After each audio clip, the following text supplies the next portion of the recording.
Assalamualaikum warahmatullahi wabarakatuh. Hari ini kita akan membahas tentang, pedoman terbaru tentang pengelolaan dan pencegahan diabetes mellitus tipe 2 dewasa di Indonesia tahun 2019. Ini mungkin, eee eee, apa, pedoman terbaru setelah sebelumnya pedoman tahun 2015. Oke, selamat menyaksikan dan semoga bermanfaat. Ini adalah pedoman, pengelolaan dan pencegahan diabetes mellitus yang terbaru ya, harusnya tahun 2019. Ini update dari, pedoman dan pencegahan DM tipe 2 dewasa tahun 2015. Jadi yang sebelum ini adalah, tahun 2015, ini 2019. Dan lumayan lengkap kalau tadi lihat secara cepat ya, skimming-nya, lumayan lengkap dan ada beberapa perubahan.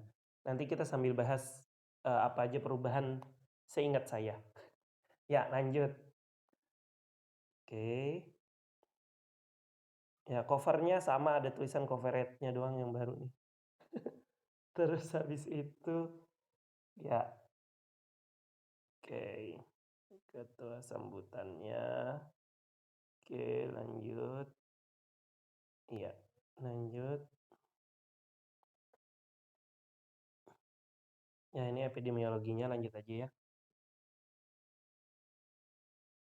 Oke. Nah, pertama dari definisi apa itu DM. DM atau diabetes mellitus merupakan, suatu kelompok penyakit metabolik dengan karakteristik hiperglikemi yang terjadi karena kelainan sekresi insulin, kerja insulin, atau keduanya. Oke, jadi dia kelainannya sekresi insulin, kerja insulin kan misalnya resistensi insulin ya, misalnya kerja insulin atau keduanya. Oke. Kemudian misalnya kan DM tipe 2 itu awalnya kan kerja insulinnya, kemudian lama-kelamaan sekresi insulinnya juga terganggu. Jadi bisa keduanya. Oke, ya sudah direkam. Kemudian, DM ini apa tadi di atasnya tuh? Resistensi insulin pada sel otot dan hati serta kegagalan sel beta pankreas telah dikenal sebagai patofisiologinya, ya betul. Hasil penelitian terbaru telah diketahui bahwa kegagalan sel beta terjadi lebih dini dan lebih berat dari yang diperkirakan sebelumnya. Oke. Ya kalau dulu kan memang patofisiologinya jadi dia resistensi insulin dulu, kemudian, lama-kelamaan, sel betanya juga mengalami kegagalan. Organ lain yang juga terlibat. Nah ini kalau dulu kan, omnius octet, jadi ada 8 organ yang berpengaruh. Nah sekarang katanya egregious 11, jadi ada 11 organ yang, berpengaruh terhadap DM. Kemudian perlu dipahami pengobatan harus ditujukan untuk memperbaiki gangguan patogenesis bukan hanya menurunkan HbA1c saja. Nah gitu ya. Kemudian pengobatan kombinasi yang diperlukan harus didasarkan pada kinerja obat sesuai dengan patofisiologi DM tipe 2. Kemudian pengobatan harus dimulai sedini mungkin untuk mencegah atau memperlambat progresivitas. Nah ini mungkin, yang ketiga nih nanti berpengaruh terhadap algoritma pengobatannya yang agak berubah. Oke lanjut. Schwartz pada tahun 2016 menyampaikan bahwa tidak hanya otot, hepar, sel beta saja yang berperan sentral dalam patogenesis penyerang DM2, tetapi terdapat 8 organ lain yang berperan. Oke, disebut dengan the egregious 11. Jadi kan 3 tambah 8. Ya, jadi 11. Apa aja 11? Itu sel lemak. Jadi yang pertama sel beta pankreas, kemudian yang kedua sel alfa pankreas, kemudian yang ketiga, sel lemak, yang keempat otot, yang kelima hepar, yang keenam otak, yang ketujuh kolon, yang kedelapan usus, yang kesembilan usus halus ya, yang kesebelas sistem imun, yang ke-10 lambung, yang ke-11 sistem imun. Ya, 9-nya ginjal juga. Ini yang baru apa ya? Yang baru nih kayaknya sistem imun, kemudian lambung dan kolon kayaknya ya kalau tidak salah. Kalau dulu kan cuma 8, sekarang 11. Oke, lanjut. Kalau dulu namanya Omnius Octet, sekarang Egregious 11. Nah, ini yang terbaru ya. Kemudian beta pankreas, kan tadi dari 11 tuh kenapa dia bisa berpengaruh ke sana. Jadi yang pertama beta pankreas. Intinya dia tidak bisa mengeluarkan insulin. Jadi obat-obatnya adalah obat-obat yang meningkatkan sekresi insulin. Apa tuh? Yang berperan di sana sulfonylurea, meglitinib atau glinit ya ini ya. Kemudian agonis glukagon like peptide GLP-1. Oke, glukagon like peptide. Jadi dia GLP-1 dan penghambat dipeptidil peptidase atau DPP4 atau DPP4 inhibitor ya, ini ya DPP4 ya, DPP4 inhibitor. Oke, lanjut. Nah, itu yang bekerja di sel beta. Kemudian di sel alfa merupakan organ ke-6 yang berperan dalam hiperglikemi. Karena kenapa nih? Sel alfa berfungsi sintesis glukagon yang dalam keadaan puasa kadarnya di dalam plasma akan meningkat. Peningkatan ini menyebabkan produksi jadi kan dia kalau glukagon keluar, glukosa akan meningkat. Jadi harusnya sel alfa pankreasnya dihambat gitu ya. Nah, dengan apa? Itu meliputi GLP-1 dan penghambat DPP4 serta amilin. Jadi 3 ya penghambatnya. GLP-1, DPP4 inhibitor, dan amilin. Kemudian sel lemak. Sel lemak resisten terhadap efek antilipolisis dari insulin. Nah, menyebabkan peningkatan proses lipolisis dan kadar asam lemak. Nah, jadi kan kalau misalnya ada insulin harusnya lipolisis terhambat kan? Ya, proses pembentukan gluconeogenesis gitu ya. Nah, tapi karena efek insulinnya terganggu, akhirnya terjadilah lipolisis. Nanti ujungnya akan menyebabkan gluconeogenesis. Oke, dan mencetuskan resistensi insulin di heper dan otot. Nah, ini sel lemak ya. Obat yang bekerja di sini adalah thiazolidinedion. Oke, thiazolidinedion ya. Ini tapi nanti efeknya thiazolidinedion dia resistensi air ya. Jadi nggak boleh pada yang overload air, cairan. Kemudian hepar. Ini juga resistensi insulin pada hepar ya, sehingga memicu gluconeogenesis dari glikogen ya. Glikogenolisis harusnya ya. Memicu gluconeogenesis sehingga produksi glukosa dalam keadaan basal oleh hepar. Obat yang bekerja melalui jalur ini adalah metformin. Nah, yang menekan proses gluconeogenesis. Di hepar harusnya kan glikogen ya.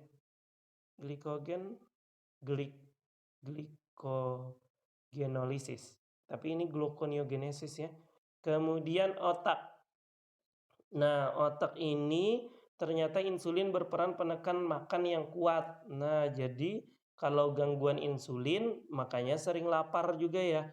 Nah, pada individu yang obes baik DM maupun non-DM didapatkan hiperinsulinisme yang merupakan mekanisme kompensasi dari resistensi insulin. Nah, ternyata pada orang obes ada resistensi insulin di otak gitu ya.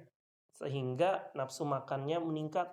Gitu. Pada golongan ini makan justru meningkat akibat resistensi insulin. Obat yang bekerja di sini GLP-1, amilin, dan bromokriptin ya. GLP-1 tadi bekerja di beta blocker dan beta blocker, beta pankreas dan alpha pankreas, kemudian amilin di alpha pankreas. Bromokriptin juga ya, obat breast engorgement gitu ya, atau apalagi intoksikasi juga ya bromokriptin ini. Ya, bromokriptin. Oke, lanjut kolon. Nah, ini baru nih. Perubahan komposisi mikrobiota pada kolon berkontribusi dalam keadaan hiperglikemi berhubungan dengan DM1, DM2, dan obesitas sehingga menjelaskan bahwa hanya sebagian individu berat badan lebih akan berkembang DM. Probiotik dan prebiotik diperkirakan sebagai mediator untuk menangani keadaan hiperglikemi. Oke, jadi probiotik dan prebiotik bagus ya untuk pasien DM. Kemudian usus halus. Nah, usus halus ini dia glukosa ditelan memicu respon insulin jauh lebih besar dibandingkan kalau diberikan secara intravena. Nah, jadi respon insulinnya lebih tinggi kalau glukosanya lewat usus. Efek yang dikenal sebagai efek incretin ini berperan oleh dua hormon yaitu GLP-1 dan GIP, glucose independent atau yang disebut gastric inhibitory polypeptide. Nah, pada penyandang DM tipe 2 didapatkan defisiensi GLP-1 dan resistensi terhadap GIP. Nah, GIP-nya resistensi.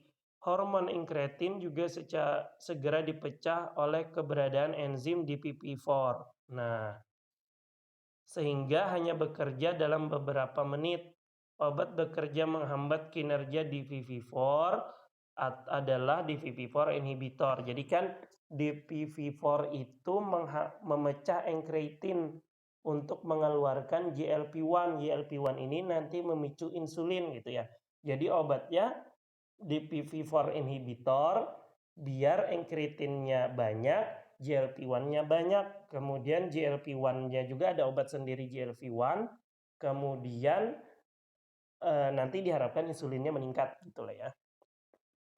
Sehingga hanya bekerja dalam Saluran pencernaan juga mempunyai peran dalam penyerapan karbohidrat melalui kinerja enzim alpha glukosidase. Nah, penyerapan glukosa itu dibantu oleh enzim alpha glukosidase sehingga obatnya adalah alpha glukosidase inhibitor. Nah, contohnya akarbos.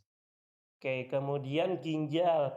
Ginjal juga berperan dalam patogenesis DM karena ginjal memfiltrasi 163 gram glukosa sehari. Nah, 90% dari glukosa terfiltrasi akan diserap kembali melalui enzim SGLT2 pada bagian convoluted tubulus proximal dan 10% akan diabsorpsi melalui peran SGLT1. Nah, sehingga akhirnya tidak ada glukosa dalam urin pada penyandang DM, terjadi peningkatan ekspresi GLT2. Karena kan anggapannya DM itu merasa tubuhnya kurang glukosa sehingga tubuh membentuk SGLT2 yang lebih banyak sehingga penyerapan glukosa lebih banyak. Sehingga obatnya adalah SGLT2 inhibitor. Contohnya dapagliflozin, empagliflozin, ya gliflozin itu ya. SGLT2 inhibitor itu ginjal. Kemudian 10-nya apa ya? Lambung. Lambung ini apa? Penurunan produksi amilin pada diabetes merupakan konsekuensi kerusakan sel beta pankreas. Penurunan kadar amilin menyebabkan percepatan pengosongan lambung. Nah, ini juga akan menyebabkan rasa lapar ya, berhubungan dengan peningkatan kadar glukosa postprandial. Peningkatan absorpsi glukosa di usus halus. Jadi amilin itu menyebabkan percepatan pengosongan lambung dan peningkatan glukosa di usus halus.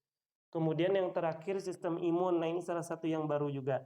Terdapat bukti bahwa sitokin menginduksi respon fase akut inflamasi derajat rendah dari inaktivasi sistem imun bawaan atau innate yang berhubungan kuat dengan patogenesis DM2. Kemudian dan berkaitan dengan komplikasi seperti dislipid dan aterosklerosis. Inflamasi sistemik derajat rendah berperan dalam induksi stres pada endoplasma, akibatnya peningkatan kebutuhan metabolisme untuk insulin.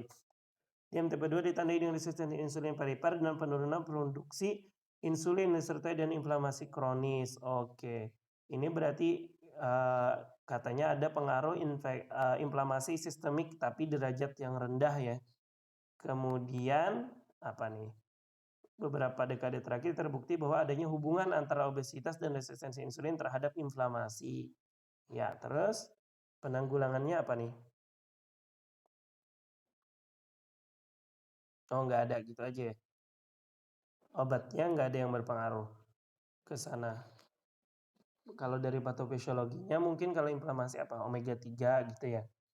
Kemudian klasifikasinya. DM dibagi menjadi 4. Yang pertama tipe 1, yaitu destruksi sel beta berhubungan pada defisiensi insulin absolut. Nah, kemudian karena autoimun atau idiopatik.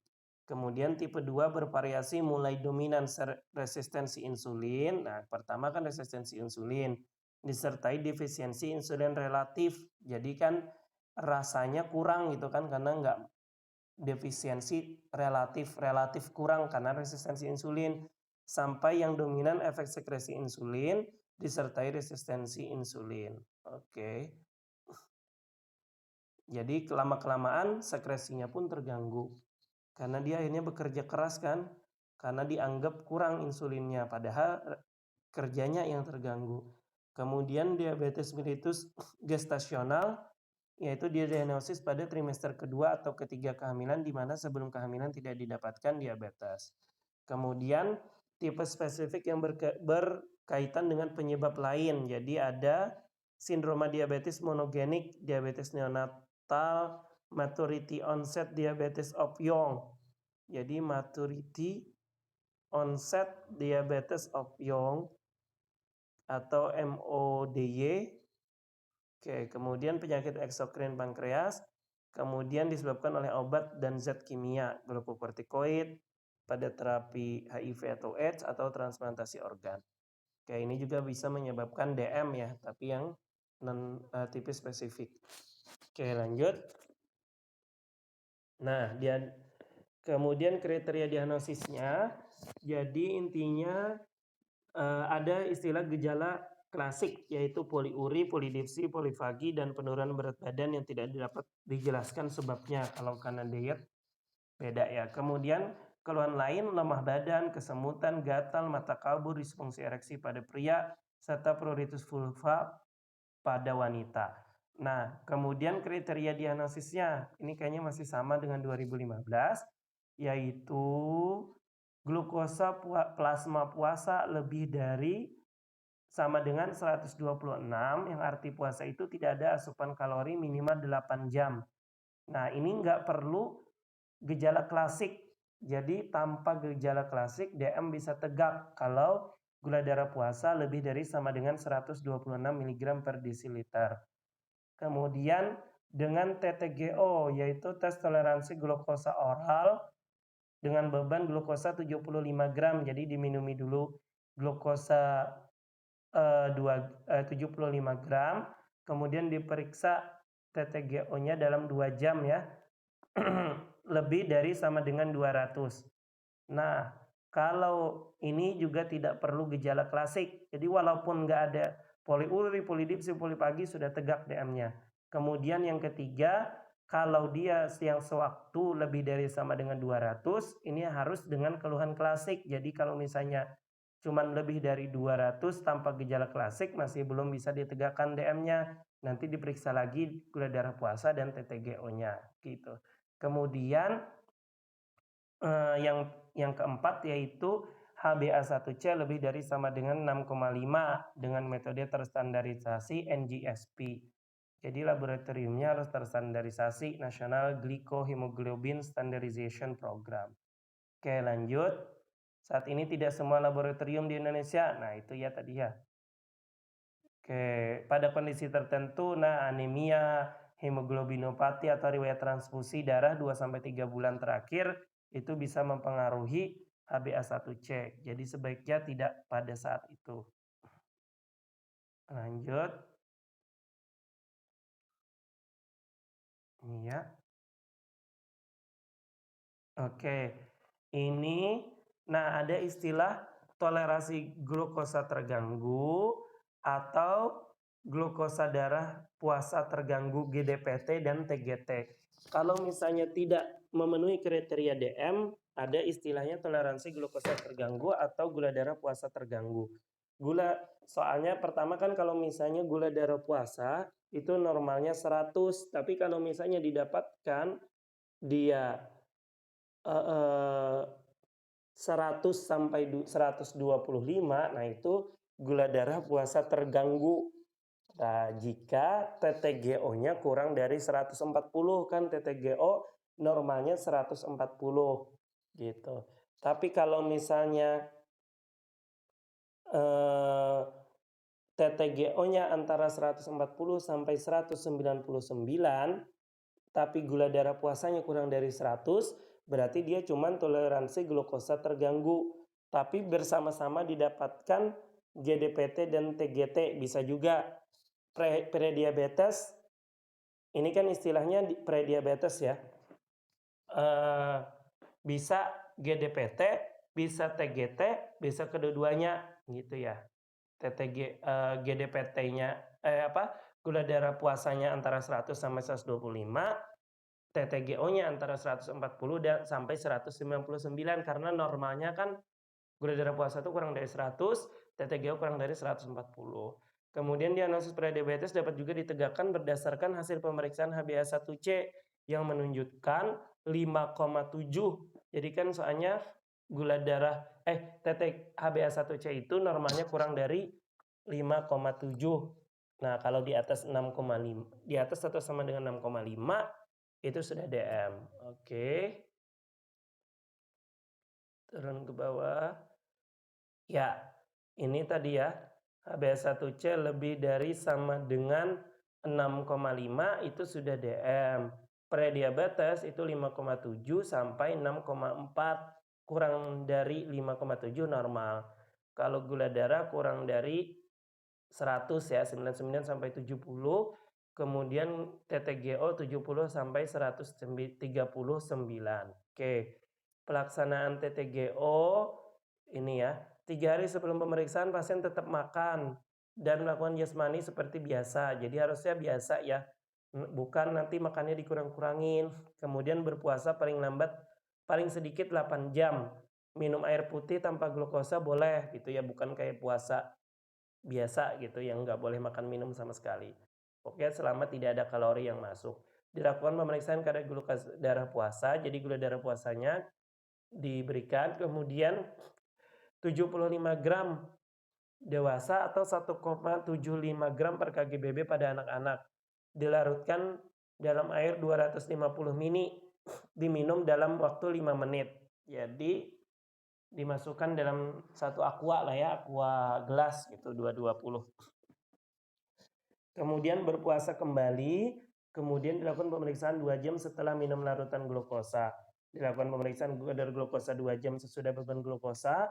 Kemudian selama proses pemeriksaan subjek yang diperiksa tetap istirahat dan tidak merokok. Nah, itu diharapkan tetap istirahat dan tidak merokok. Ya, lanjut. Oke, lanjut. Nah, ini kelompok penyaringan ya. Jadi harusnya pada pasien-pasien yang memiliki kriteria ini dilakukan screening DM ya. Yaitu berat badan IMT lebih dari 23, karena kan kalau berdasarkan kriteria Asia Pasifik IMT 23 ini sudah pre-obes ya, overweight. Kalau di Indonesia kayaknya masih menggunakan yang 25 ya. 25 yang disebut overweight. Kemudian disertai dengan faktor risikonya apa? Aktivitas fisik yang kurang. Kemudian first degree relative DM, jadi dia punya faktor keturunan DM dalam keluarga. Kemudian kelompok ras atau etnis tertentu, perempuan yang memiliki riwayat melahirkan bayi dengan berat badan lahir lebih dari 4 kg atau memiliki riwayat DM gestasional. Kemudian hipertensi lebih dari sama dengan 140/90 atau sedang mendapati terapi untuk hipertensi. Jadi bisa aja dia tekanan darahnya 120 tapi dengan pengobatan tetap di screening. Kemudian HDL kurang dari 35, triglycerid lebih dari 250, wanita dengan PCLS, riwayat prediabetes, obesitas berat, akantosis nigrotikan, kemudian riwayat penyakit kardiovaskular. Nah, tapi kriteria atasnya harus berat badan lebih overweight dulu ya. Overweight dengan bla bla bla bla bla gitu ya. Kemudian juga usia di atas 45 tahun tanpa faktor resiko di atas. Nah, jadi Kalaupun usia sudah di atas 45 tahun tanpa faktor risiko, juga harus dilakukan screening. Catatan, kelompok risiko tinggi dengan hasil pemeriksaan glukosa plasma normal sebaiknya diulang setiap 3 tahun. Kecuali pada kelompok prediabetes, pemeriksaan diulang tiap 1 tahun. Oke, kalau hasilnya normal dengan kelompok risiko yang di atas tadi, diperiksa tiap 3 tahun. Kalau dia prediabetes, diulang tiap tahun minimal. Oke. Lanjut, apa nih? Pada keadaan tidak memungkinkan dan tidak tersedia TTGO, maka penyaringan dengan menggunakan pemeriksaan gula darah kapiler diperbolehkan untuk patokan diagnosis DM ya. Jadi boleh aja dengan pemeriksaan kapiler ya. Kemudian, nah, tata laksana. Tata laksananya ada tujuan jangka pendek, kemudian ada jangka panjang. Kalau jangka pendeknya intinya menghilangkan keluhan DM, memperbaiki kualitas hidup dan mengurangi risiko komplikasi akut. Gitu ya, komplikasi akutnya hiperglikemi atau hipoglikemi. Kemudian tujuan jangka panjangnya mencegah dan menghambat progresivitas penyulit, baik yang mikroangiopati atau makroangiopati. Ya, yang mikro itu contohnya apa? Yang mikro retinopati DM gitu ya. Ginjal tuh masuk mikro enggak? Kemudian neuritis perifer gitu ya. Kalau yang makro jantung gitu. Kemudian tujuan akhir pengelolaan adalah turunnya morbiditas dan mortalitas. Oke, untuk mencapai tujuan tersebut perlu dilakukan pengendalian glukosa darah, tekanan darah, berat badan, profil lipid melalui pengelolaan pasien secara komprehensif. Nah, jadi nggak cuma gula darahnya, tekanan darahnya, berat badan, profil lipidnya juga ditanggulangi sehingga nanti target DM nanti terkait 4 hal itu. Kemudian langkah-langkahnya, pertama perlu evaluasi medis berupa riwayat penyakit usianya, pola makan, tumbuh kembang, kemudian pengobatan yang sedang dijalani, riwayat komplikasi akut, infeksi sebelumnya, gejala komplikasi, pengobatan lainnya. Ini anamnesisnya harus terkait inilah ya. Lanjut.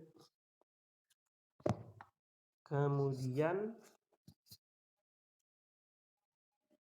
ya faktor resiko merokok gitu, riwayat keluarga, kemudian status ekonomi juga. Kemudian pemeriksaan fisik. Nah, pemeriksaan fisiknya pengukuran tinggi badan, berat badan, kan ini berpengaruh terhadap nanti obesitas atau tidak. Kemudian tekanan darah, funduskopi untuk melihat ada enggak retinopati DM, kemudian pemeriksaan rongga mulut dan kelenjar tiroid. Oke, kemudian pemeriksaan jantung, nadi baik palpasi maupun stetoskop, pemeriksaan kaki, kemudian kulit, kemudian tanda penyakit lain yang dapat menimbulkan DM tipe lain. Ya, misalnya tadi apa DM tipe lain? Pada penggunaan kortikosteroid pada HIV gitu ya. Evaluasi laboratorium, pemeriksaan kadar glukosa darah, puasa dan 2 jam TTGO, kemudian pemeriksaan HbA1c. Ya, ini harusnya ini ya. Oke, kemudian tapi bisa tegak dengan GDS aja ya. Selama ada gejala klasik tadi. Kemudian penapisan komplikasi melalui profil lipid. Jadi diperiksa kolesterol total, HDL, LDL, trigliserid, kemudian tes fungsi hati, tes fungsi ginjal, tes urin, albumin ya, albumin kuantitatif karena kan lihat fungsi ginjalnya, rasio albumin kreatinin sewaktu, EKG, ronsen dada bila ada indikasi TB dan penyakit jantung kongestif, pemeriksaan kaki secara komprehensif dan funduskopi. Penapisan komplikasi dilakukan di pelayanan kesehatan primer. Nah, bila fasilitas belum tersedia, bisa dirujuk ke sekunder atau tersier. Kemudian langkah-langkah pelaksanaan DM. Ya, kalau dulu kan ada istilah 4 pilar DM, yaitu edukasi, jasmani, nutrisi, dan pengobatan. Kalau sekarang ditambah 1 ya pilar DM itu, yaitu pemantauan mandiri ya, pemantauan mandiri. Oke. Yang pertama edukasi. Jadi dia pasiennya harus diberikan edukasi, materinya tentang penyakit DM, pengendalian dan pemantauan, penyulit dan risikonya, kemudian intervensi non farmakologis dan farmakologis, serta target apa nih? Target pengobatannya, kemudian interaksi antara asupan makanan, aktivitas fisik, dan obat, cara pemantauan oral atau insulin, kemudian mengenal gejala dan penanganan awal hipoglikemi, pentingnya latihan jasmani yang teratur, dan pentingnya perawatan kaki. Oke, cara menggunakan fasilitas perawatan kesehatan. Ya, lanjut. Materi edukasi tingkat lanjut meliputi apa? Mengenal dan mencegah penyulit akut DM, penyulit menahun DM, penatasan DM selama menderita penyakit lain, rencana untuk kegiatan khusus, olahraga prestasi gitu ya, misalnya dia atlet atau ke kondisi khusus yang dihadapi, hamil, puasa, hari-hari sakit, hasil penelitian dan pengetahuan masa kini, pemeliharaan perawatan kaki. Oke. Kemudian edukasi perawatan kaki ini ditekankan banget ya. Tidak boleh berjalan tanpa alas kaki termasuk di pasir dan air. Nah, ini kan kadang ada yang bilangnya bagus jalan kaki tanpa sendal. Kalau pada pasien DM tidak dianjurkan. Kemudian periksa kaki setiap hari dan dilaporkan pada dokter apabila kulit terkelupas, kemerahan, dan luka. Periksa alas kaki dari benda asing sebelum memakai. Nah, selalu menjaga kaki dalam keadaan bersih, tidak basah, dan mengoleskan krim pelembab. Kemudian potong kuku secara teratur. Kemudian keringkan kaki dan sela jari secara teratur setelah dari kamar mandi. Gunakan kaos kaki dari bahan katun yang tidak menyebabkan lipatan. Kalau ada kalus atau mata ikan, tipiskan secara teratur. Nah, ditipiskan ya. Jika sudah ada kelainan bentuk kaki, gunakan alas kaki yang dibuat khusus. Sepatu tidak boleh terlalu sempit atau longgar. Jangan gunakan hak tinggi. Hindari penggunaan bantal atau botol berisi air panas atau batu untuk menghangatkan kaki. Nah, kemudian perilaku hidup sehat bagi penyandang DM, mengikuti pola makan jasmani, ya, meningkatkan kegiatan jasmani, DM, oke, pemantauan gula darah mandiri, nah ini PGDM ya, perawatan kaki berkala, oke, lanjut, prinsip proses edukasi, nah pokoknya ini intinya ini edukasi ya, lanjut. Ini pilar 1. Pilar 2, terapi nutrisi medis. Nah, terapi nutrisi medis ini yang tentang gizinya ya. Oke, kemudian komposisinya pertama karbohidrat 45 sampai 65. Kemudian pembatasan karbohidrat kurang dari 130 gram per hari tidak dianjurkan. Nah, jadi nggak boleh juga karbohidratnya terlalu kurang. Glukosa dalam bumbu diperbolehkan sehingga diabetes dapat makan sama dengan makan keluarga yang lain. Nah, orang DM sama harusnya sukrosa tidak boleh lebih dari 5%. Ya, lanjut.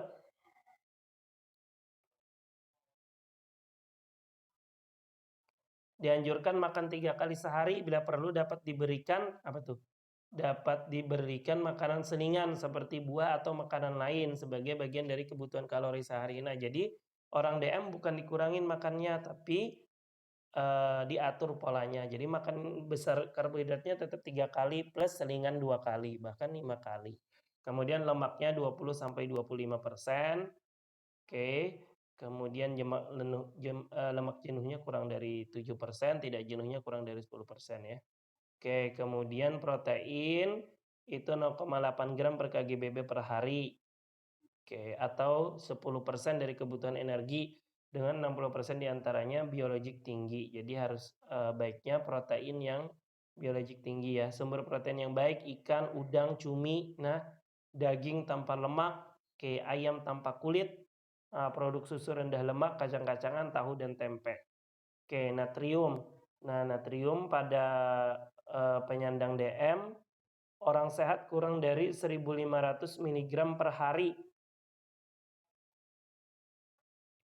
1.500 mg per hari ya. Oh, ini baru ya, harusnya kan kalau natrium dulu 2.400 kalau nggak salah ya. 2.400 mg per hari. Ini tanda B ini kayaknya baru ya. Kemudian penyandang DM juga menderita hipertensi, perlu dilakukan pengurangan natrium secara individu. B. Baru kayaknya ya. Pada upaya pendataan natrium ini perlu juga memperhatikan bahan makanan yang mengandung tinggi natrium antara lain garam dapur, MSG, soda ya. Kemudian serat jumlah konsumsi serat yang disarankan adalah 14 gram atau 20 sampai 35 gram per hari karena efektif. Jadi dia 25 gram per hari kalau bisa seratnya ya, baik dari buah atau sayuran. Kemudian pemanis alternatif, jadi aman digunakan sepanjang tidak melebihi accepted daily intake. Kemudian pemanis kalori perlu dihitung kalorinya gitu ya. Kemudian fruktosa tidak dianjurkan karena dapat meningkatkan LDL katanya ya. Pemanis tak berkulit seperti aspartam. Oke, kemudian kebutuhan kalorinya intinya dia 90% kali, ini kan berat badan ideal ya, kali 1 gram. Oke, kemudian ya lihat BB idealnya plus minus 10, kalau kurang dari 10% dari BB ideal itu kurus, kalau lebih dari 10% dari BB ideal itu gemuk gitu ya. Kemudian IMT, ini cara perhitungan IMT sudah tahu aja ya, BB dalam kilogram dibagi tinggi badan dalam meter kuadrat.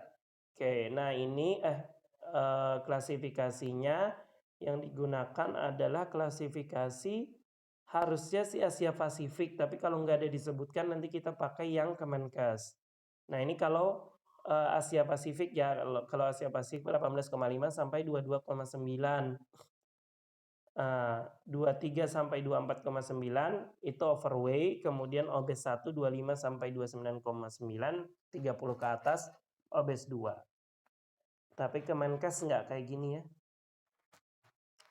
Nah, jenis kelamin kalau misalnya perempuan 25 kilokalori, sedangkan pria 30 kilokalori per kilogram berat badan. Oke, kalau misalnya dia kurus, pakai berat badan ideal. Kalau obes, pakai berat badan aktual gitu ya, nanti dikurangin gitu ya.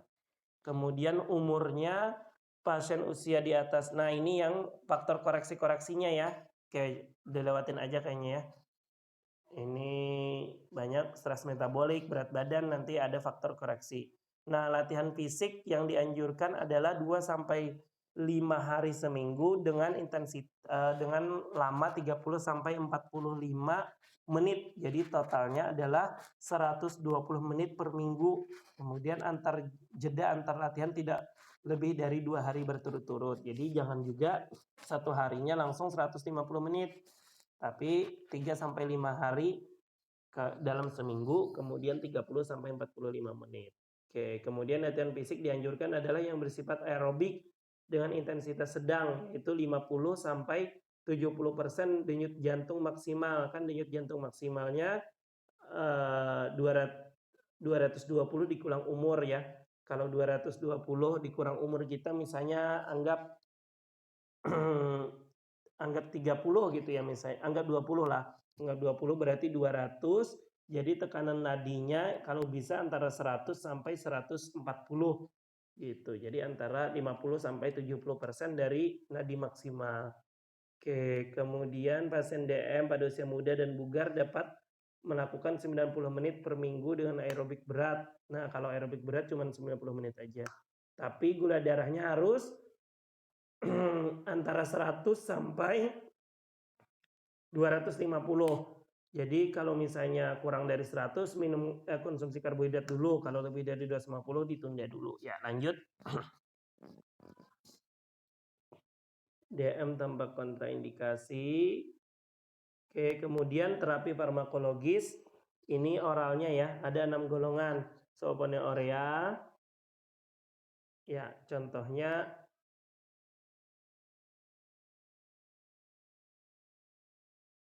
ya, sulfonylurea contohnya glimepiride, glibenclamide gitu ya. Kemudian ada glinit, kemudian ini golongan insulin sekretagok gitu ya. Obatnya sulfonylurea dan glinit. Oke. Kemudian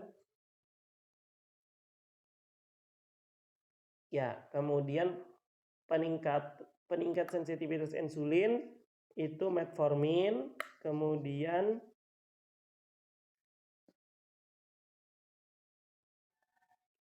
thiazolidinidion ini meningkatkan sensitivitas insulin ya, karena kan tadi dia thiazolidinidion kerjanya di lemak kan. Kemudian alpha glukosidase inhibitor. Oh, ini beda klasifikasi ya. Ini dia sendiri kan alpha glukosidase inhibitor. Kalau tadi yang peningkatkan sensitivitas metformin sama thiazolidinidion. Kemudian ada penghambat alpha glukosidase. Nah, ini kerjanya di usus ya. Kemudian ada penghambat DPP-4 inhibitor gitu ya, penghambat DPP-4. Oke, tadi dia kerjanya di alpha dan beta.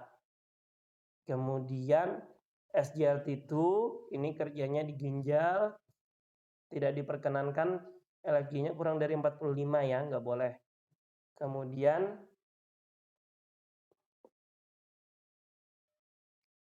sudah, oke, ada 6 ya, ada 6 obat yaitu metformin, thiazolidinidion, sulfonylurea, glinit, alpha glukosidase inhibitor, DPP-4 inhibitor, dan SGLT2 inhibitor.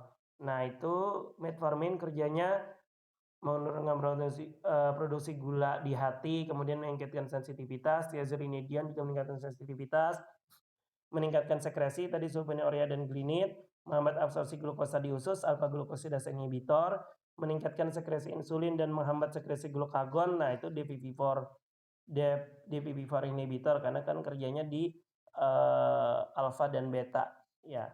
Kemudian SGLT2 dia menghambat reabsorpsi. Tapi efek sampingnya tuh metformin dispepsia, diare, asidus laktat, thiazolidinidion edem ya. Sulfonylurea berat badan naik. Nah, jadi kalau yang kurus bagus nih sulfonylurea dikasih, kemudian glinit sama ya. Kemudian alpha glukosidase karena glukosanya nggak diserap, akhirnya flatulen, tinggi lembek gitu. Kemudian kalau DPP-4 inhibitor sebah, muntah, SGLT2, ESK dan genital, impact saluran kemih dan genital. Nah, kemudian yang kanannya tuh kadar penurunan HbA1c ya, yang paling tinggi itu metformin 1 sampai 1,3. Ya, sulfonylurea juga lumayan ya, batasnya 1 sampai 0,2. Thiazolidinidion juga sampai 1,4 tuh bisa. Ya. Lanjut, rekomendasi. Apa nih rekomendasinya? Pasien tipe 2 dengan miokard. Oh, bukan ya, berarti AB itu tentang rekomendasinya tadi ya. A, B, C itu tingkat rekomendasi aja. Kemudian pasien DM tipe 2 dengan penyakit kardiovaskular disarankan menggunakan SGLT2 dan antagonis GLP setelah metformin. Oke. Kemudian pasien penyakit kardiovaskular aterosklerotik dengan klinis predominan gagal jantung dan gagal ginjal disarankan menggunakan SGLT2 atau agonis GLP-1 setelah metformin. Wah. Oke, kemudian untuk meminimalkan kejadian hipoglikemi, pilihan pengobatan adalah penghambat DPP-4, penghambat SGLT2, agonis GLP-1, atau thiazolidinidion. Oke, untuk mendapatkan penurunan berat badan, pilih pengobatan GLP-1 atau SGLT2 inhibitor. Untuk pengobatan ekonomis dengan menggunakan dan pilihan pengobatan yang ekonomis menggunakan sulfonylurea atau thiazolidinidion. Oke.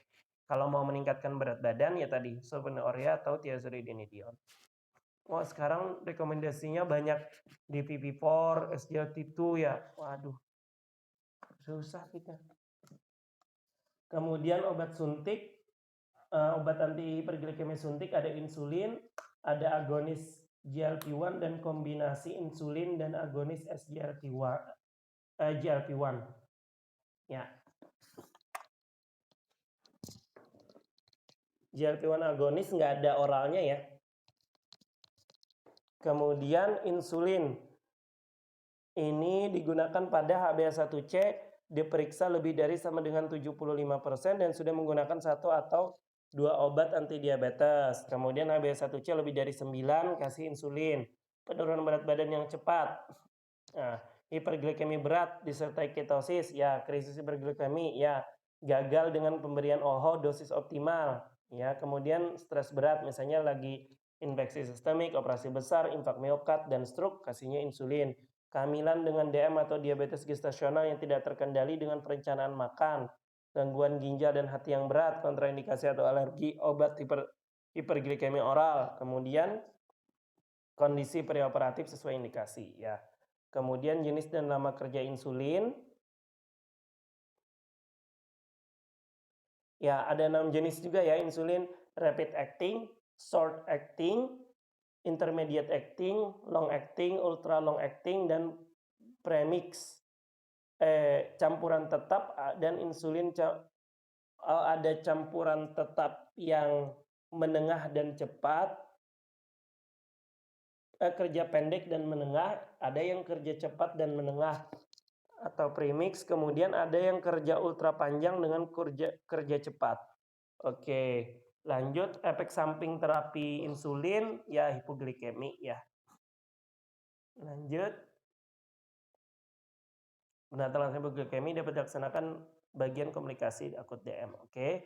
Dasar pemikiran insulin ya, ini intinya insulinnya. Lanjut.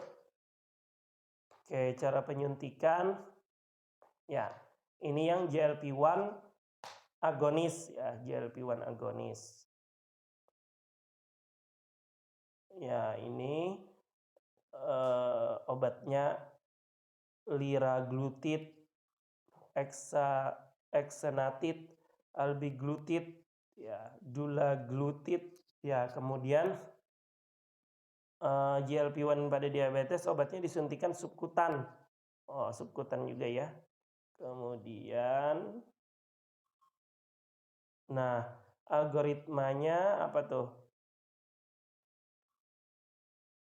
Insulin basal plus oral diabetek, oral antidiabetik, GDP-nya targetnya 80 sampai 130. Akan tetapi HbA1c-nya lebih dari 7. Jadi apa nih?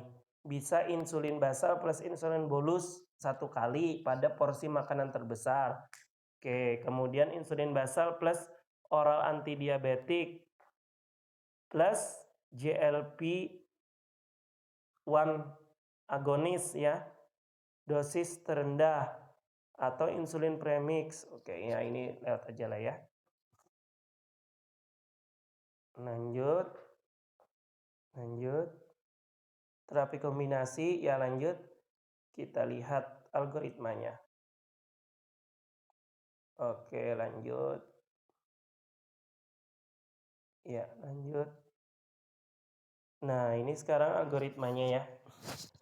Jadi, pasien yang ke paling bawah dulu aja. Biar nggak apa-apa. Ya, tapi yang dari paling bawah. Nah, bedanya dari dulu yang sekarang, kalau dulu kan ini dibedakan algoritmanya HbA1c kurang dari 7,5, lebih dari sama dengan 7,5, dan lebih dari sama dengan 9. Ya. Nah, kalau misalnya dia algoritma yang dulu itu kurang dari 7,5, itu cukup modifikasi gaya hidup. Jadi berapapun HbA1c-nya, modifikasi gaya hidup itu wajib. Kalau panduan yang dulu tahun 2015, mulai kalau yang kurang dari 7,5 itu modifikasi gaya hidup dulu, kemudian dievaluasi 3 bulan. Kalau misalnya tidak mencapai HbA1-nya tidak kurang dari 7, maka baru dikasih monoterapi. Kemudian yang kalau misalnya lebih dari 7,5, kombinasi monoterapi dulu. Kemudian kalau misalnya 3 bulan tidak ada perbaikan, baru kombinasi 2 obat.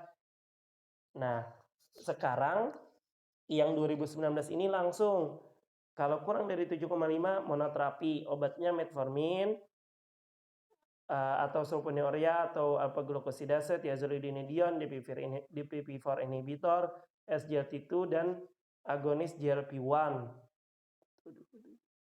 Agonis GLP-1 tapi dia injeksi kan, agonis GLP-1 itu. Kemudian 2 obat. Kalau yang lebih dari sama dengan 7,5 itu 2 obat. Metformin plus apa?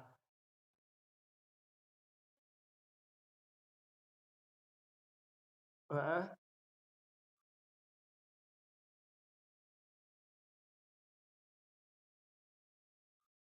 Iya, langsung monoterapi tapi tetap maksudnya modifikasi gaya hidupnya ya tetap, tapi, plus monoterapi langsung. Kalau dulu modifikasi gaya hidup aja, nanti 3 bulan baru plus monoterapi gitu. Tapi tetap tetap diberikan ya modifikasi gaya hidupnya tetap kasih, gitu. Tapi dari pertama terdiagnosis sudah dikasih obat, itu baik 1 obat, 2 obat. Kemudian kalau misalnya dia lebih dari 9, nah coba, kalau HbA1c-nya lebih dari 9,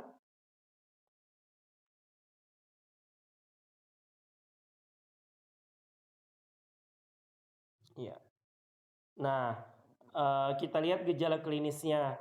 Gejala klinisnya ada atau enggak. Kalau misalnya gejala klinis, misalnya pasiennya lagi ketoasidosis kah atau enggak. Kalau enggak ada gejala klinis, bisa kombinasi 2 obat. Kalau atau 3 obat langsung juga boleh. Kemudian, oke, jadi itu kan 3 obat tuh metformin atau obat lini pertama yang lain, kemudian obat lini kedua ditambah 1 obat lagi ya. Kemudian 3 bulan selanjutnya kalau tidak ada perbaikan, tambahkan insulin atau intensifikasi insulin, jadi baru insulin gitu. Oke. Sama tadi ya, kalau misalnya kurang dari 7,5, 3 bulan tidak perbaikan, double terapinya. Kalau misalnya tidak 3 bulan lagi nggak ada perbaikan, naik lagi ke 3 obat gitu ya. Jadi evaluasinya tiap 3 bulan. Targetnya adalah HbA1c kurang dari 7. Oke, lanjut.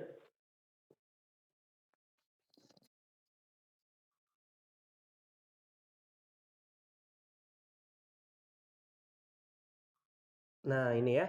Penjelasannya tadi pokoknya kalau kurang dari 7,5, maka pengobatan dimulai dengan modifikasi gaya hidup dan monoterapi. Nah, kalau dulu modifikasi gaya hidup aja, tunggu 3 bulan baru kasih monoterapi. Sekarang enggak.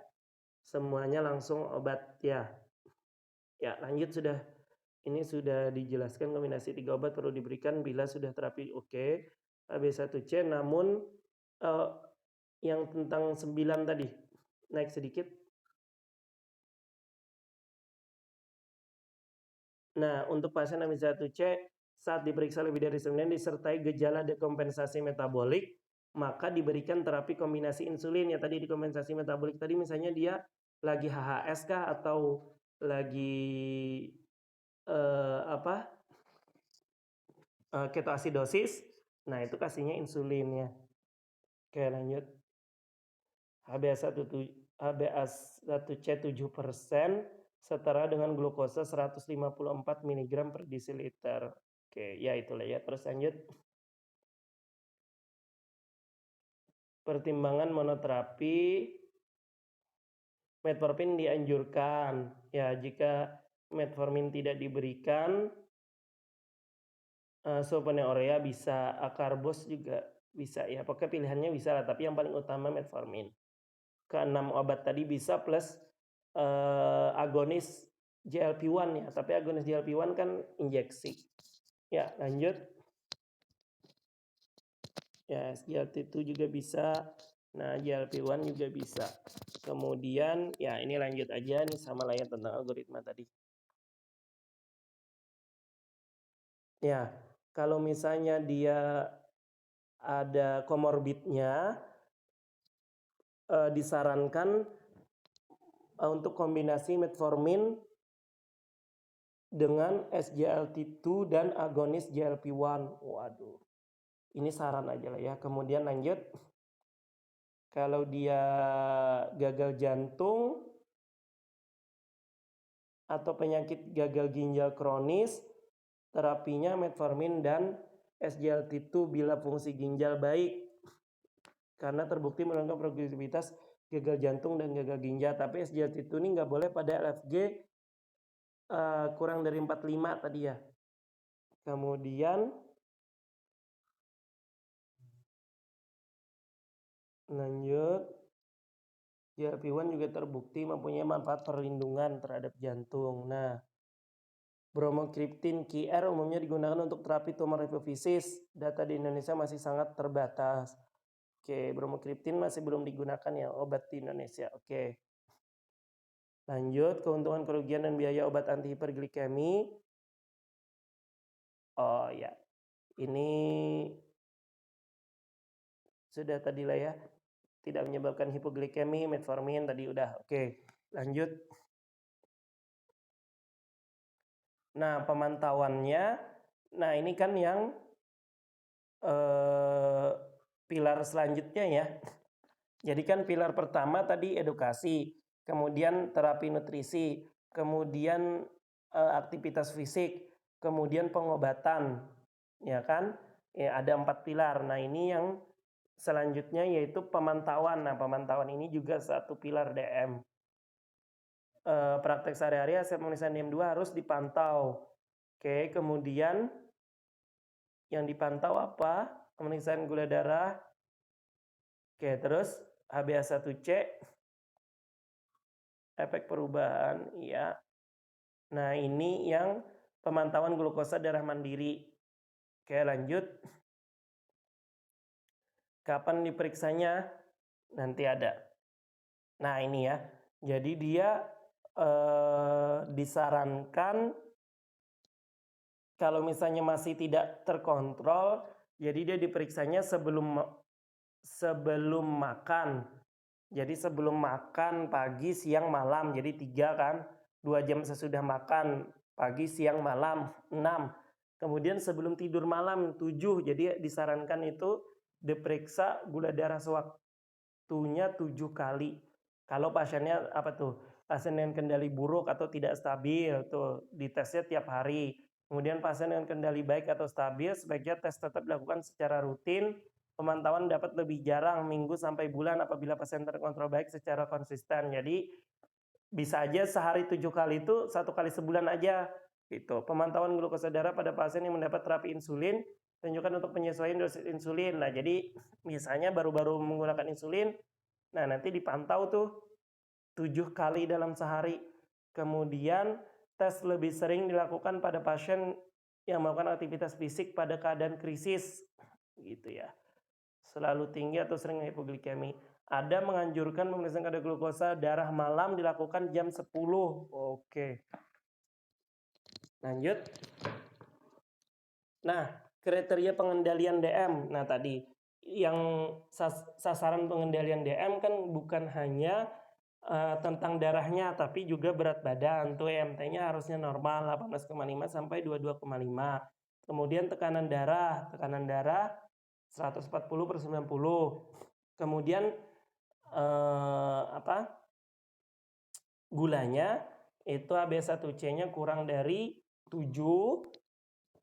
Gula darah puasanya 80 sampai 130 ya targetnya. Kemudian GD2-PP-nya kurang dari 180. Kok beda dengan normal? Ya kan ini untuk pasien yang sudah DM. Jadi kan sasarannya nggak boleh terlalu rendah juga. Harusnya kan gula darah puasa kurang dari 100. Tapi kalau misalnya sudah DM cukup 80 sampai 130. Kemudian GD2-PP-nya cukup kurang dari 180 gitu ya. Kemudian LDL kurang dari 100 kalau dia punya faktor resiko kardiovaskular kurang dari 70. Kemudian trigliserid kurang dari 150. HDL pada laki-laki 40, pada perempuan harus lebih tinggi yaitu lebih 50. Kemudian ApoB, oh ini baru nih ApoB kurang dari 90. Kalau dulu nggak ada nih ApoB-nya.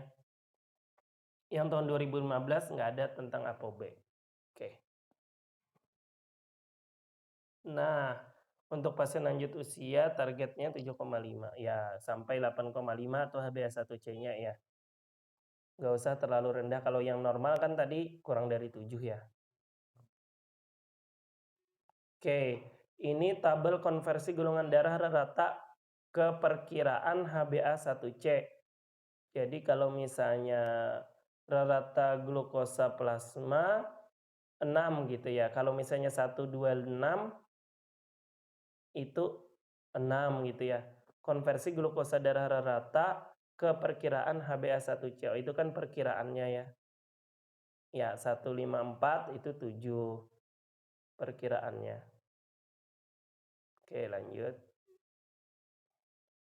Nah, ini pada diselipit, apa nih? Intinya kalau misalnya dia diselipit, profil lipidnya tadi ya, LDL-nya kurang dari 100, HDL-nya harus lebih dari 50, trigliseridnya kurang dari 150. Oke. Kemudian lanjut, modifikasi diet yang disarankan DASH diet ya. Kemudian terapi farmakologi perlu dilakukan sedini mungkin dengan statin. Nanti ada kapan yang disarankan pemberian statin ya. Lanjut, turun ke bawah. Oke.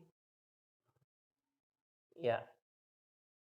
Sasaran terapi ini tadi ya, LDL-nya kurang dari 100, kalau dia ada faktor resiko kurang dari 70. Oke, kemudian bila kadar trigliserid lebih dari 500, segera turunkan dengan fibrat ya untuk mencegah timbulnya pankreatitis. Jadi dia bisa menyebabkan pankreatitis akut. Pada wanita hamil nggak boleh dikasih statin. Ya, lanjut. Ya, nah sekarang ada rekomendasi pemberian statin pada pasien diabetes. Jadi kalau misalnya pasien diabetes kurang dari 40 tahun tidak perlu. Tapi kalau misalnya apa nih? Tidak. Kalau kurang dari 40 ada PJK-nya atau enggak? Kalau ada penyakit jantung kronis, kalau nggak ada nggak usah. Tapi kalau ada PJK ini resiko kali ya. Maka diberikan statin jika kolesterol lebih dari 70 dengan dosis statin maksimal. Pertimbangan untuk menambahkan oh dikasih kalau dengan faktor risiko gitu ya kurang dari 40 dikasih statin. Kalau misalnya LDL-nya masih lebih dari 70, pertimbangan untuk menambahkan ezetimibe atau inhibitor. Oke lah ya. Kemudian kalau misalnya lebih dari 40 tanpa faktor risiko, rekomendasinya moderat ya, boleh dikasih, boleh enggak ya. Kemudian kalau misalnya ada PJK-nya ya rekomendasinya tinggi. Oke, lanjut kalau hipertensi itu tekanan lebih dari 140/90, kemudian target sasarannya kurang dari 140/90. Oke, lanjut lah ya. Terus, iya. Oh, wanita hamil, itu wanita hamil, oh dengan hipertensi ya.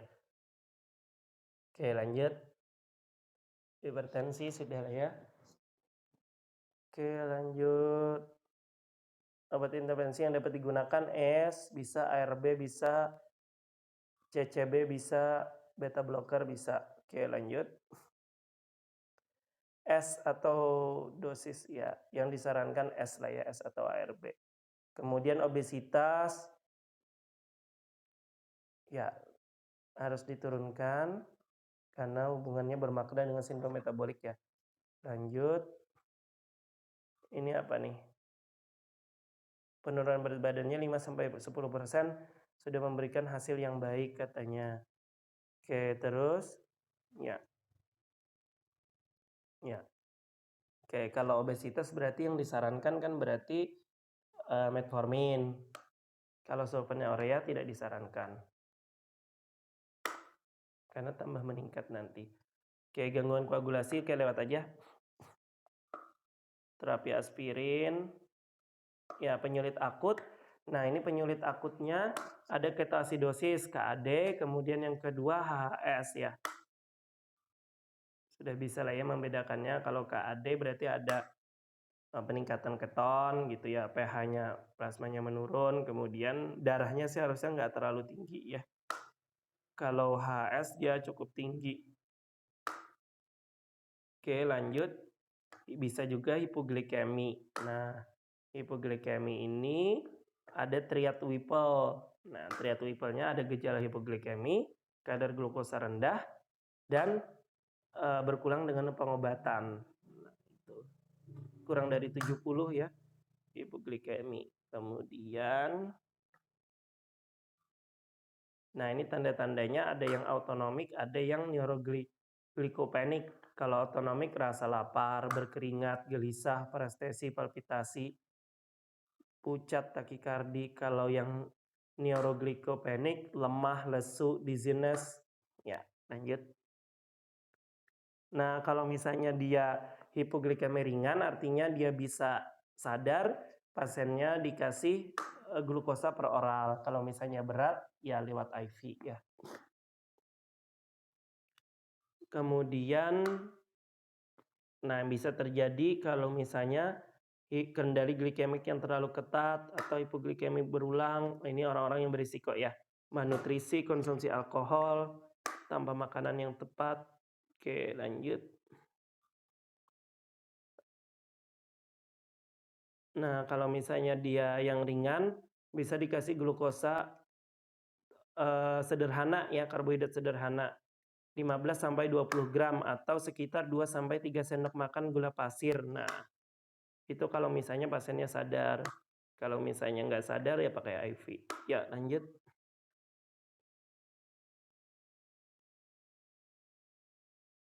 Oke, lanjut. Ya, pencegahannya dengan kendali tadi ya, diperiksa, sering diperiksa. Kemudian penyulit menahun. Nah, ini yang tadi kan yang akut, komplikasi akut, ini yang menahun. Yang pertama makroangiopati. Makroangiopati ini pembuluh darah jantung atau misalnya PJK. Kemudian pembuluh darah tepi. Oke, berarti yang pembuluh darah PAD itu juga masuk makroangiopati ya. Kemudian pembuluh darah otak, stroke, itu juga makroangiopati. Oke. Kemudian yang mikro, retinopati, nefropati. Oh ya. Retinopati dan nefropati itu masuk mikro ya. Jadi mata dan ginjal itu mikro. Kalau yang makro, jantung, otak, sama pembuluh darah perifer. Oke, lanjut. Ya. Neuropati. Loh, neuropati juga masuk ya. Neuropati perifer. Kalau yang makro tadi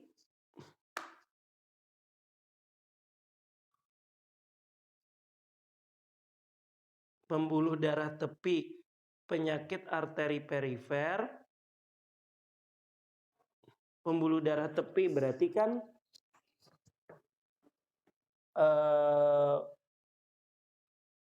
PAD ya, peripheral arterial disease. Oke. Terus kalau misalnya yang masuk di mikroangiopati, retinopati, neuropati. Oke, ini mungkin neuropati yang masih kaki terasa terbakar gitu ya, neuropati perifer. Oke. Oh, kalau tadi PAD ya, peripheral arterial disease, kalau ini neuropati.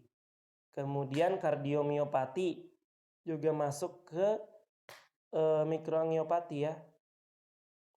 Kardiomiopati. Jadi retinopati, nefropati, neuropati, kardiomiopati. Kemudian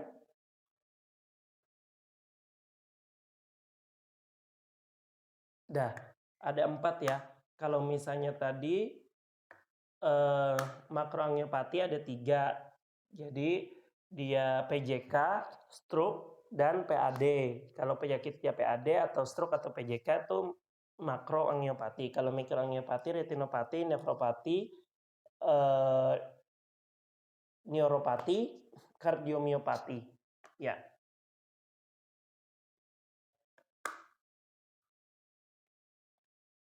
Oke, pencegahannya ya faktor resiko yang tidak dapat dimodifikasi, ras, etnik, keluarga dengan DM ya, umur, melahirkan bayi dengan berat badan lebih dari 40, kemudian riwayat lahir dengan berat badan kurang dari 2,5 kg. Oke, kemudian faktor resiko yang bisa dimodifikasi, berat badan, aktivitas fisik, hipertensi, dislipid, diet tidak sehat gitu ya.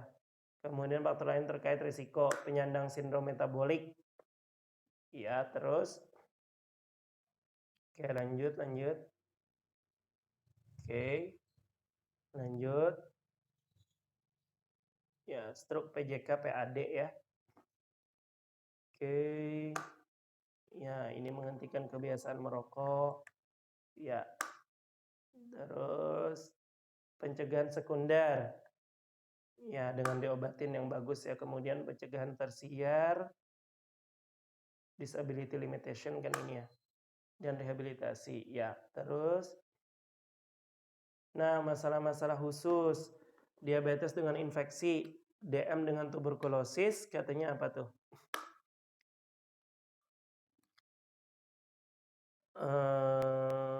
Penyakit DM dapat dipersulit diagnosis dan manajemen TB karena terdapat perubahan gambaran klinis TB. Iya. Terus lanjut, obat-obatan untuk diabetes dan TB dapat berinteraksi sehingga menghambat afinitas salah satu sama lainnya. Nah, terus apa tuh rekomendasi yang dianjurkan? Pasien dengan DM perlu lakukan screening TB. Ya, screening TB yang direkomendasikan ada dengan gejala tuberkulosis seperti batuk kronik pada setiap pasien DM. Kemudian pasien DM yang menunjukkan gejala TB perlu mendapatkan pemeriksaan lanjutan. Penataan TB dan penyakit DM umumnya tidak berbeda. Namun apabila kadar glukosa darah tidak terkontrol, maka lama dapat dilanjutkan sampai 9 bulan ya. Oke. Kalau gula darahnya nggak terkontrol terus, bisa sampai 9 bulan obat TB-nya. Kemudian pasien dengan TB direkomendasikan untuk mendapatkan screening diabetes. Oke. Kemudian hati-hati penggunaan etambutol karena pasien DM sering mengalami komplikasi mata. INH dapat menyebabkan neuritis perifer sehingga harus diberikan B6 atau peridoxin. Ya. Kemudian diabetes dengan ISK. Umumnya sama kecuali keterlibatan kayak nggak ada. Yang penting jangan dikasih obat SGLT2. Kemudian diabetes dengan ISPA, oke. Influenza setiap tahun pada pasien DM yang berusia lebih dari 60 tahun. Nah, kalau misalnya DM kemudian lebih dari 6 tahun disarankan pemberian imunisasi influenza. Kemudian infeksi saluran pencernaan. Oke, lanjut. Hepatitis B 2 kali lebih sering ya. Kemudian infeksi jaringan kulit dan lunak dan kulit. Nah, biasanya kokus gram negatif, basil gram positif anaerob, kemudian rongga mulut, gangguan telinga, yang sering Pseudomonas aeruginosa, jamur ya. Kemudian HIV, pada saat terjadi perubahan terapi HIV, dan setelah 36 bulan setelah HIV diberikan. Harus dilakukan pemeriksaan glukosa puasa ya. Oke, kemudian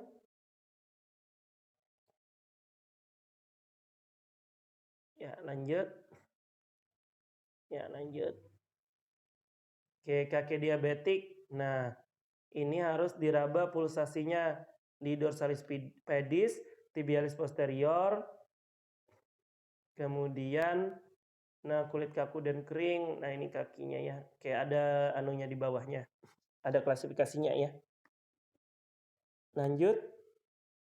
Yaitu tanda-tanda kaki diabetik ya. Terus nah, ini saran-sarannya. Nah, ini klasifikasinya ya. Ada kaki diabetes dengan ulkus. Klasifikasi Wagner. Derajat 0 sampai 5. 0 kulit kaki intak. Kemudian ulkus superfisial pada kulit dan jaringan subkutan. Yang kedua, ulkus ke ligamen, tendon, kapsul sendi tanpa adanya osteomyelitis. 3 dengan osteomyelitis dan abses. Kemudian 4 gangren pada sebagian kaki bagian depan dan tumit. Kalau sudah sampai bagian depan atau tumit itu sudah 4 gangren ekstensif yang meliputi seluruh kaki. Oke. Kalau seluruh kaki ini artinya pedis kayaknya ya. Kaki yang pedisnya gitu. Oke.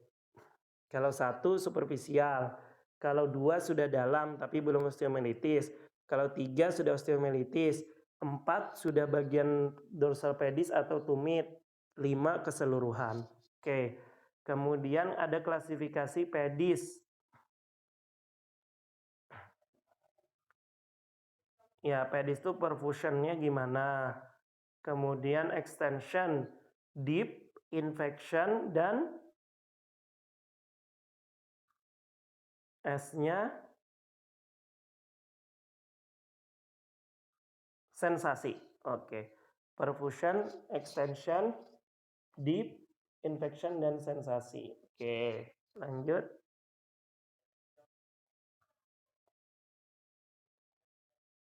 Iya. Derajat infeksi kaki diabetes ini tidak ada kelainan. Kemudian ada derajat 2, derajat 3, oke, derajat 4. Oke, lanjut.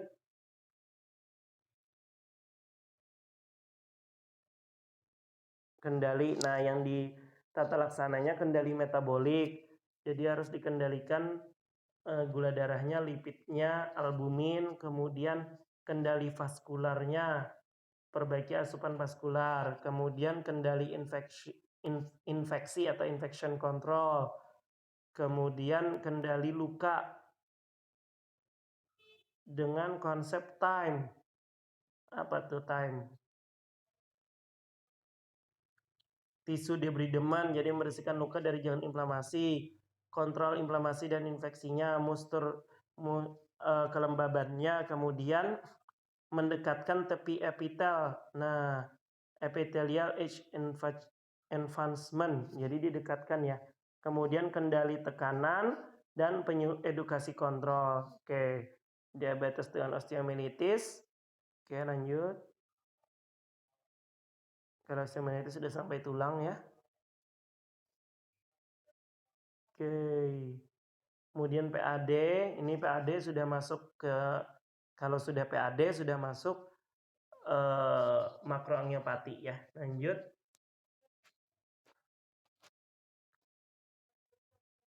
Nah, ini PAD ada derajat-derajatnya ya. Kalau misalnya lebih dari 1,3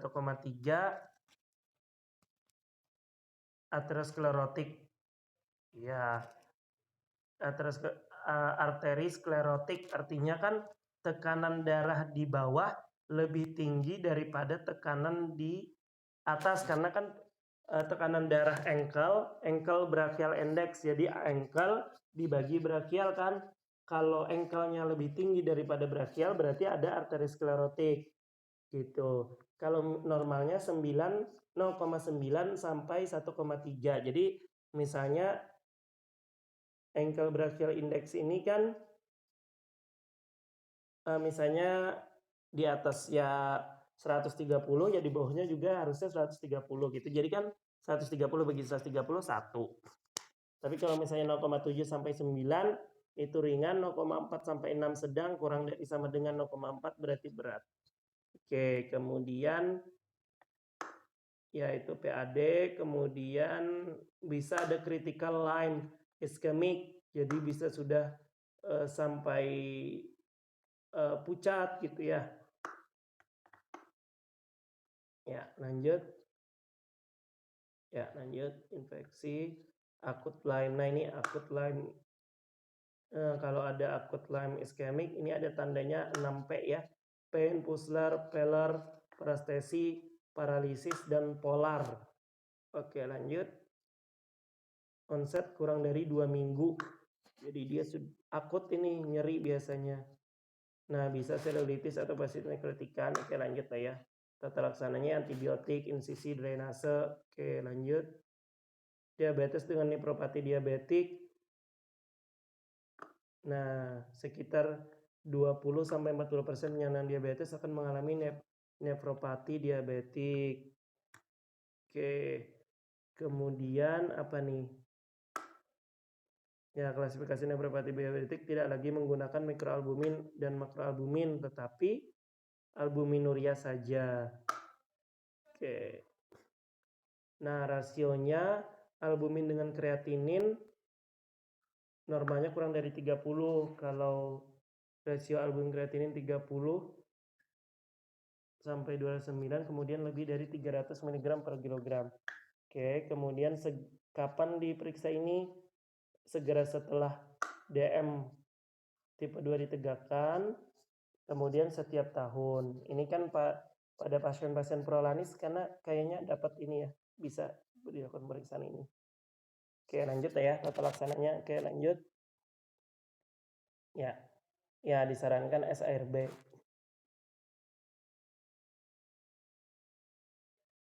Ya, lanjut. Nah, disfungsi ereksi ini juga penting karena cukup tinggi ya pada DM2 yang lebih dari 10 tahun. Jadi sekitar 35-75%. Ya, lanjut.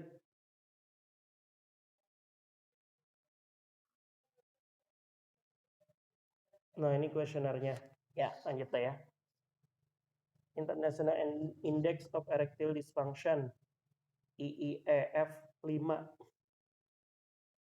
Ya, diabetes dengan kehamilan. Target glukosanya berapa tuh?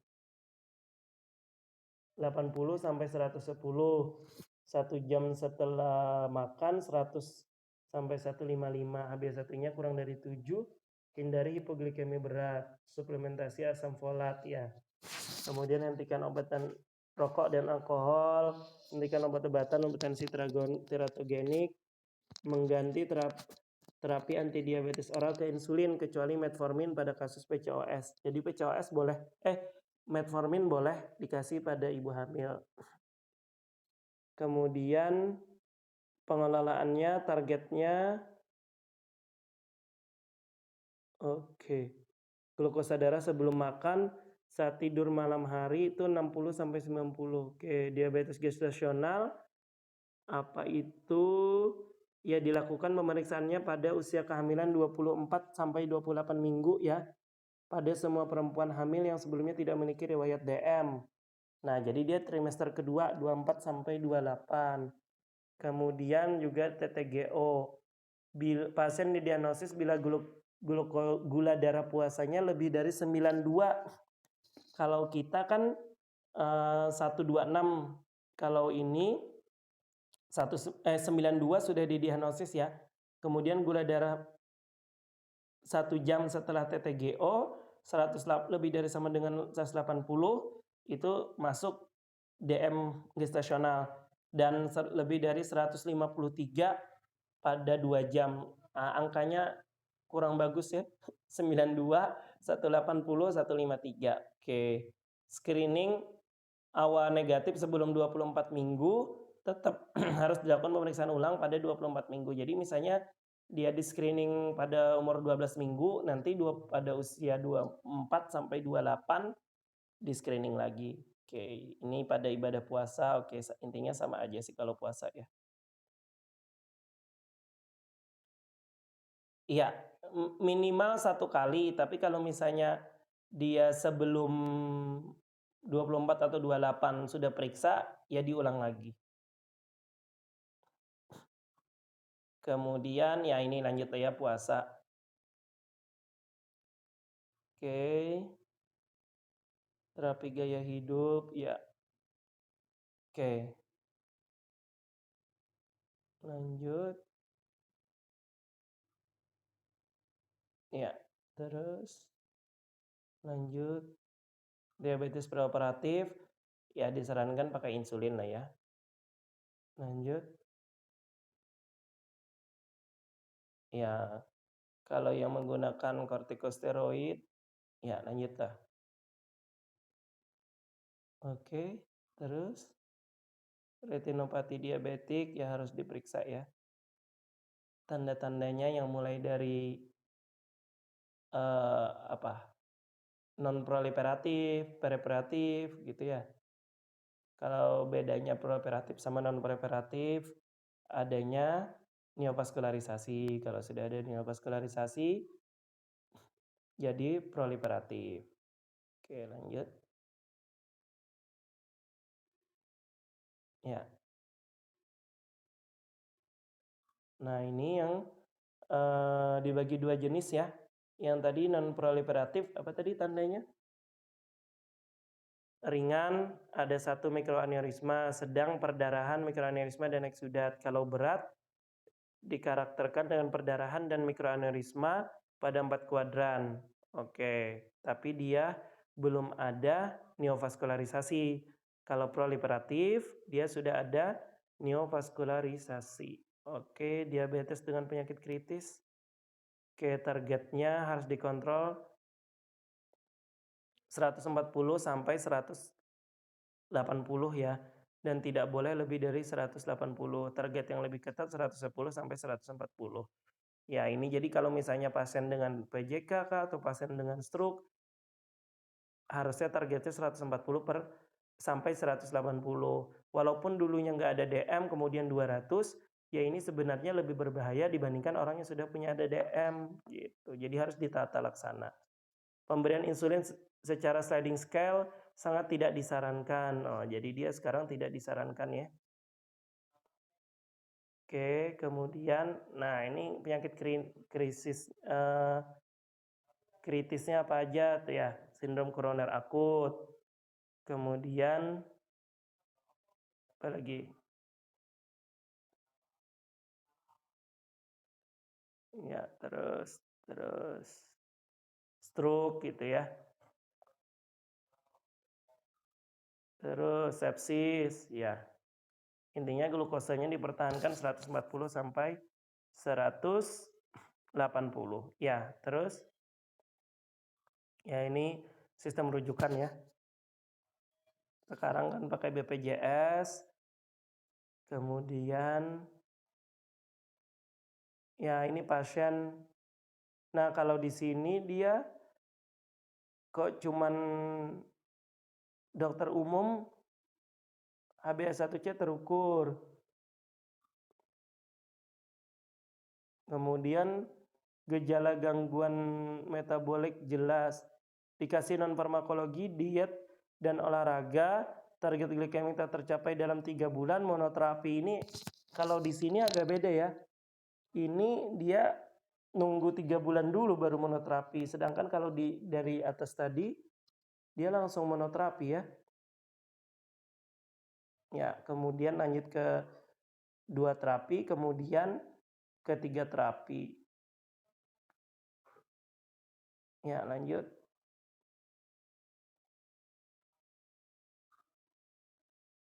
Nah, ini kapan dirujuk ke PPK 2? Diabetes dengan unstable angina, nah hipoglikemi yang tidak teratasi, komplikasi akut, nefropati atau retinopati, kemudian dalam 3 bulan ditemukan gula darah puasa lebih dari 80, gula darah dalam 3 bulan ditemukan gula darah puasa lebih dari 140 dan HbA1c-nya 6,5. Oke, lanjut ada ya. Oke, dirujuk ya. Kemudian ya bisa lanjut sampai ke PPK 3. Ya, sudah cukup. Ada pertanyaan? Ya, di bawahnya ada nama-nama dagangnya. Atau ada yang didiskusikan? Oh, ada soal. Di mana soalnya? Ya, coba Bebel share screen Bebel. Oh, ada di grup ya sudah. Oke, kita coba. Laki-laki, pertanyaannya apa? Dokter, terapi yang paling tepat diberikan. Laki-laki 40 tahun datang untuk kontrol DM ke puskes. Terdiagnosis DM 1 bulan yang lalu. Disarankan oleh modifikasi gaya hidup. Nah, ini berarti pakai yang Gaetan 2015. Pasien telah berolahraga selama 30 menit. Kemudian mengubah pola makan, diet rendah garam, berhenti kopi, riwayat mata kabur, kesemutan, stroke, dan kencing berulang disangkal. Gula darah sewaktunya 240. Oke, berarti terapi yang paling tepat diberikan berarti kasih monoterapi ya, metformin. Ini berarti dia pakai guideline yang 2015. Jadi, oke lanjut. Harusnya sih sebenarnya bukan berdasarkan GDS-nya ya, tapi harus berdasarkan HbA1c-nya sebenarnya. Oke, lanjut. Pasien DM ini terapi saat ini belum mengindikasi ya, oke. Oke, kemudian apakah diagnosis yang tepat pada pasien? Laki-laki 18 tahun, penurunan kesadaran, pasien menderita DM, biasanya menggunakan insulin. Insulin yang digunakan oleh pasien telah habis 3 hari. 3 hari, kemudian karena tidak ada keluhan. Oke, berarti dia koma ya ini. Ya, nanti ada dari skrip juga ya pertanyaannya.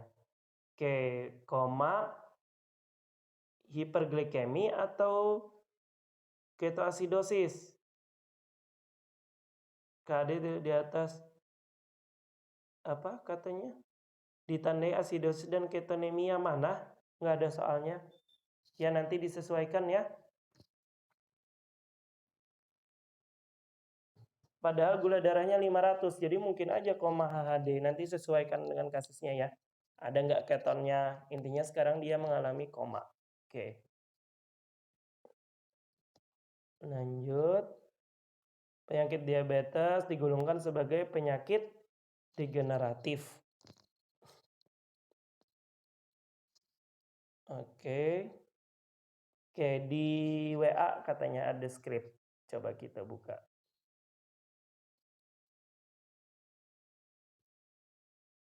Iya. Agak di zoom. Oke.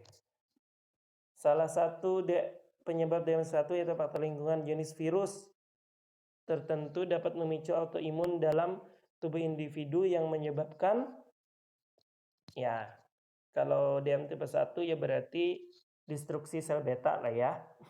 Oke, lanjut. Kalau ada pendapat lain boleh ya. Ini kan nggak ada kuncinya. Ada kuncinya apa nggak? Kemudian, oh ada. Oh nanti kita sambil lihat ya. Dicatat dulu, dicatat. Ya, 1C destruksi sel beta. Kemudian kedua, kalau ada punya pulpen dicatat ya. Kemudian 2, proses autoimun menyebabkan penderita DM mengalami glukosuria autoimun. Oke, tersebut menghambat glukosa yang berasal dari glukosa tidak dapat disimpan dan diproses lebih lanjut sehingga pada akhirnya konsentrasi dalam darah terus meningkat disebabkan oleh apa nih? Nefron ginjal rusak, reabsorpsi glukosa pada tubuh ginjal terganggu, pengeluaran cairan yang berlebih, peningkatan proses glikolisis, penderita mengalami polipagi. Glukosuria autoimun tersebut menghambat glukosa yang berasal dari glukosa tidak dapat disimpan dan diproses lebih lanjut. Maksudnya apa ini? Reabsorpsi glukosa pada tubulus konsentrasi dalam darah terus meningkat disebabkan oleh peningkatan proses glikolisis. Mungkin itu ya. Ya, sementara D. B bukan. Ya. Kemungkinan D ya. Kalau yang gangguan reabsorpsi harusnya plasmanya jadi makin turun. Gitu. Nanti kita lihat. Tuan N datang ke RS dengan keluhan sering buang air kecil saat malam hari merasa lapar. Oke. Kemudian setelah dilakukan pemeriksaan lebih lanjut didapatkan dan mengalami penurunan kadar insulin. Tetapi insulin yang mutlak diberikan sesuai dosis yang bertujuan untuk mencegah penggunaan lemak sebagai bahan energi, meningkatkan penyimpanan lemak, meningkatkan sintesa protein, meningkatkan endapan lemak. Terus? Apa nih maksudnya pertanyaannya? Tetapi insulin yang mutlak diberikan sesuai dengan tujuan untuk mencegah penggunaan lemak sebagai bahan energi. Kayak SNMPTN. Meningkatkan penyimpanan lemak, meningkatkan sintesa protein, meningkatkan endapan lemak. E-nya mana E-nya? Nggak bisa juga SNMPTN nih.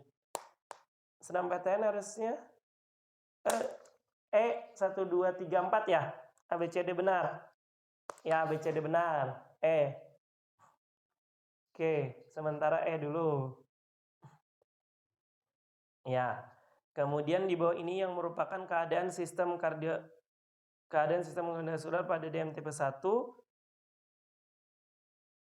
Polifagi 3. Apa? Kalau 3 aja apa?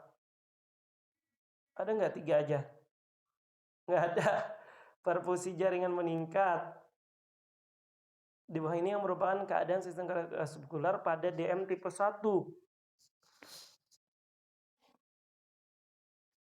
Kalau C apa? 2 dan 4. Nadi perifer berkurang, aritmia. Ya mungkin. Ya 24. 24 berarti apa? 2 dan 4 apa? C ya? Kalau A 1, 2, 3. B apa?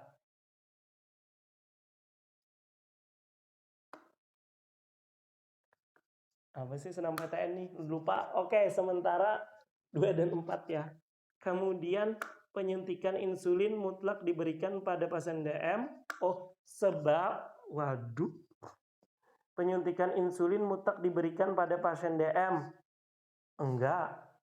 Penyuntikan insulin dapat mempengaruhi kulit dan jaringan di bawahnya pada tempat suntikan.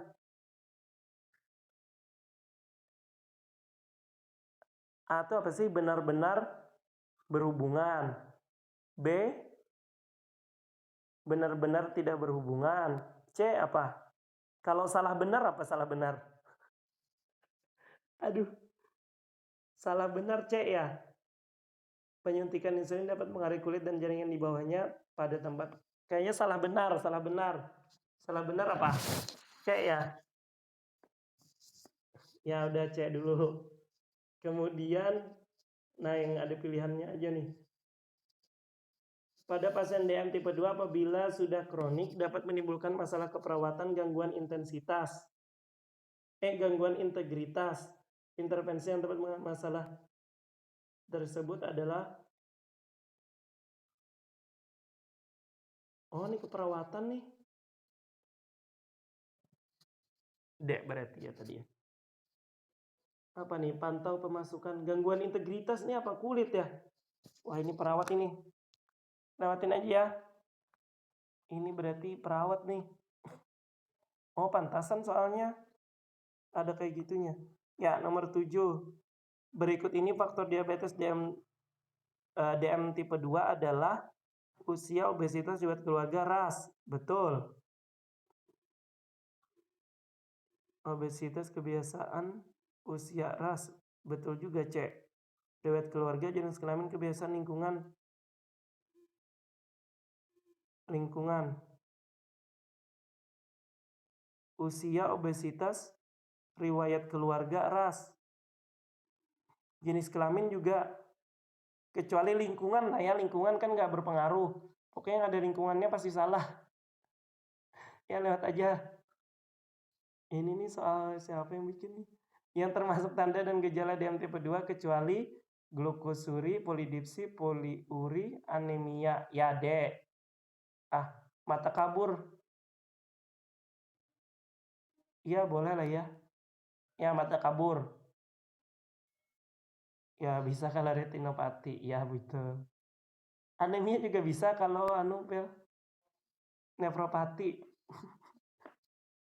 Terapi yang digunakan untuk pasien DM adalah terapi insulin dan terapi OHO. Oke. C. 10. Penderita diabetes mellitus sering mengalami gangguan harga diri terkait nafsu bau aseton.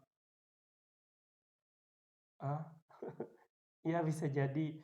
Sebab pada pasien penderita DM, proses glikolis THP tidak dapat dikonversi ke PGAL.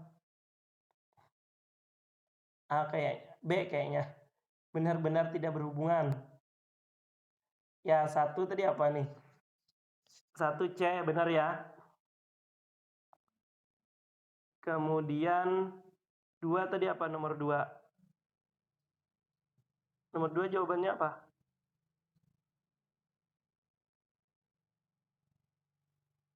Autoimun. Apa sih kita milihnya tadi apa? 2B. Oh, D. B ya tadi ya. Jawabannya yang benar B. Benar nih Dokter Yulia. Terus yang nomor 3.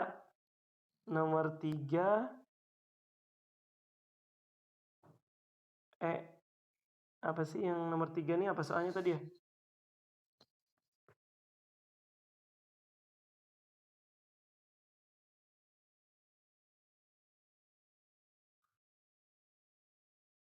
Oh, dia jawabannya, kunci jawabannya A. A berarti 1-3. Astaga. Ya sudah, lanjut lah ya. Oh, 1, 2, 3.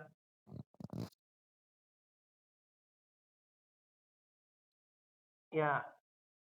Kemudian nomor 4 C benar ya. Nomor 5 B. Kalau B cuma 3. Oh, B 13. Oke, lanjutlah. Ya, ya sudah. Oke, kayak gitulah ya. Ini soalnya agak aneh. Ya sudah, cukup. Wah, sudah lama banget, sampai hampir 2 jam ya. Oke, terima kasih teman-teman, semoga bermanfaat. Ya, kita tutup dengan membaca kifaratul majelis. Subhanakallahumma wa bihamdika asyhadu an la ilaha illa anta astaghfiruka wa atubu ilaik. Kemudian baca doa, Allahumma inna nastaudiuka ma 'allamtana wa fardhu ilaina inna hajatina ilaih wa la tukhzina ya rabbal alamin. Kami titipkan ilmu yang Kau berikan kepada kami, kembalikannya kepada kami jika kami membutuhkannya, dan jangan Engkau jadikan kami melupakannya. Assalamualaikum warahmatullahi wabarakatuh.